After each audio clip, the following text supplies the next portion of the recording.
Արամ կյանքում մտածել ես, որ Երևանը կարա ապրելու համար շատ վտանգավոր քաղաք լինի։ Տնաշեն, Հայաստանը ամենաանվտանգ երկիրներից մեկն է։ Մեր ընկերները, որ եկել են Ռուսաստանից, զարմանում էին, որ մենք երեխեքին հենց տենց դուրս ոնց որ թողել ենք, իրենք խաղում են ընդ։ Ուրիշ երկրներում տենց բան չկա։ Կգողնան երեխեքին։ Արամ, ես դրա մասին չեմ խոսում, ես տարերային աղետների մասին եմ խոսում։ Օրինակ երկրաշարժ կամ հեռու չէ տանք ջրհեղեղ։ Արտուր, ինչ ես խոսում։ Երևանում գետ կա, որ մի հատ էլ ջրհեղեղ լինի։ Հեն գետառներն էլ կերան։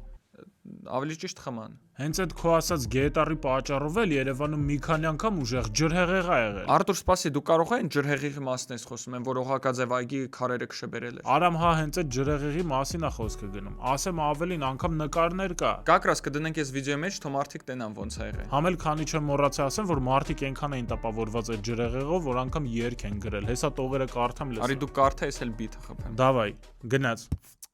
Մայիսի 25-ին գիշերվա 9-ին գետառը պայթեց, քաղաքը լցվեց։ Լցրեք ընկերներ, վեդրոները լի, ջրերը հանենք մեր պատվալների։ Յո, Գնաց։ ընկերներ, լայքը չմոռանաք, եթե հետաքրքիր թեմա էր, մեկնաբանություններում գրեք, գիտեք թե չգիտեիք, ու անպայման գրանցվեք Մտքարան ակադեմիայի էջին։ Իսկ ավելի երկար վիդեոները դուք կարող եք գտնել Մտքարանի YouTube-յան ալիքում։